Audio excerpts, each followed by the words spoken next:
Hello viewers, welcome back to my sweeties kitchen tips.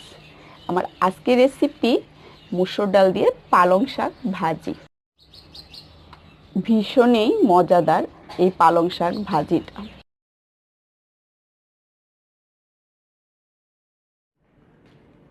Half cup মুসুর ডাল নিয়ে নিলাম, হাফ টিস্পুন লবণ নিয়ে নিলাম,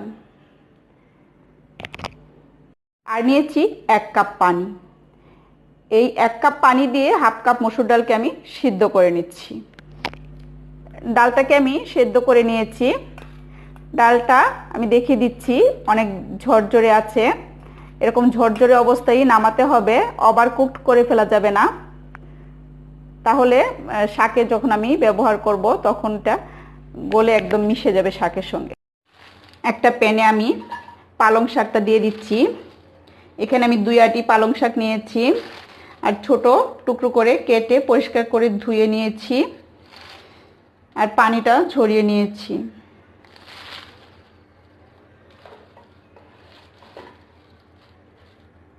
কিছু রসুন কুচি আর অ্যাড করে দিচ্ছি পেঁয়াজ কুচি। এখন আমি শাকটাকে ভাপিয়ে নেব। প্রথমে আমি লবণ অ্যাড করব না, শাকটাকে ভাপিয়ে নেওয়ার পর অনেকখানি কমে যাবে, তারপর আমি পরিমাণ মতো লবণ অ্যাড করব। পালং শাক থেকে কিন্তু বেশ পানি ওঠে, সেই জন্য আমি প্রথমে লবণটা অ্যাড করিনি, আর অনেক কমে গিয়েছে। চুলার আঁচটা বাড়িয়ে দিয়ে পানিটাকে আমি শুকিয়ে নিচ্ছি। পানিটাকে ফেলে দেওয়া যাবে না। এই শাকটাতে আছে প্রচুর পরিমাণে আয়রন। যারা রক্তশূন্যতায় ভুগছেন তারা কিন্তু এই শাকটা রাখতে পারেন আপনার খাবারের মেনুতে। শাকটা আমার সেদ্ধ হয়ে গিয়েছে, এখন আমি নামিয়ে নেব। পানিটা শুকিয়ে গিয়েছে। আমি ঢাকনা দিয়ে শাকটা সিদ্ধ করিনি, ঢাকনা ছাড়াই সিদ্ধ করেছি। ঢাকনা দিয়ে সিদ্ধ করলে শাকের কালারটা চেঞ্জ হয়ে যেত, গ্রিন কালার আর থাকতো না। প্যানটা হিট করে নিয়ে দিয়ে দিচ্ছি 1/4 কাপ তেল। শাক ভাজিতে একটু তেল বেশি করে দিতে হয়। দিচ্ছি 4-5টি শুকনা মরিচ। প্রথমে আমি শুকনা মরিচগুলোকে ভেজে নিব।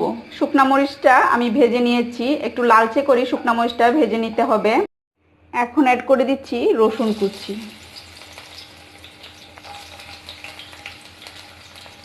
অ্যাড করে দিচ্ছি পেঁয়াজ কুচি।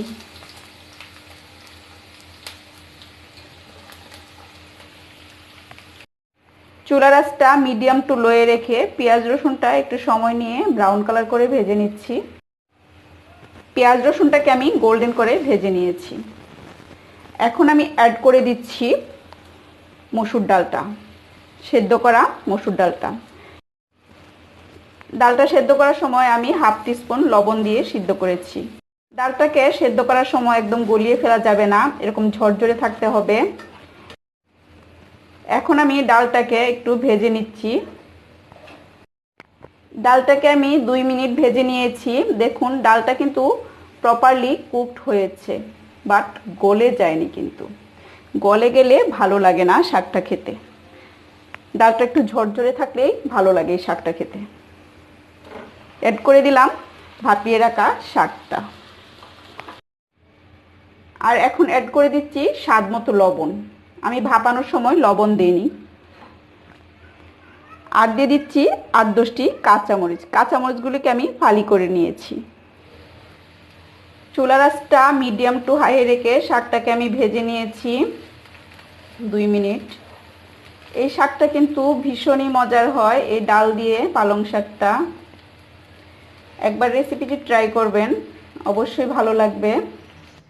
ভিউয়ার্স, তৈরি হয়ে গেল মুসুর ডাল দিয়ে পালং শাক ভাজি। আশা করছি আমার রেসিপিটি আপনাদের ভালো লেগেছে।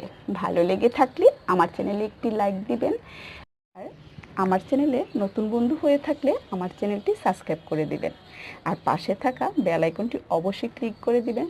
তাহলে আমি যখনই ভিডিও আপলোড করব তখনই নোটিফিকেশন আকারে আমার ভিডিও পেয়ে যাবেন।